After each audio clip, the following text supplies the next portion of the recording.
փող հայրենիքի դիմաց այդ կոնցեպտն է, որ ինքը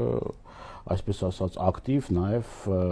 եւ չգիտեմ այդ կրծվել են նորաձևաշրջանակներում դրա մասին խոսում չի խոսում, բայց ակնհայտ նաև իր թիմը այդ աշխատանքը տանում է։ Սկզբունքը հետեւյալն է. Ադրբեջանը գրակոծներ արձակում,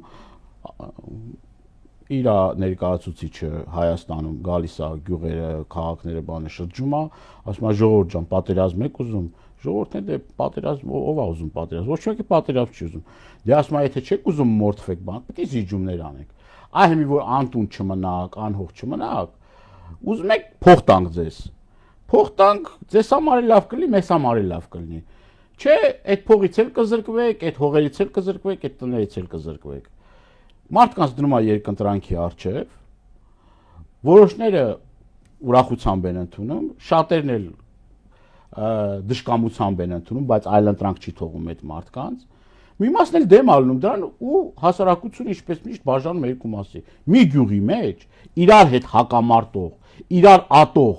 իրար թշնամական տրամադրված ընտանիքներ կան։ Փաշինյանի պատճառով։ Այո։ Տավուշում։ Այո։ Որ մեկը համաձայնվել է գումարը վերցնի, այն մեկն ասել է ոնց, այս հողերը հանձնում եք, հայրենիքը հանձնում եք, իսկ փող եք առաջարկում։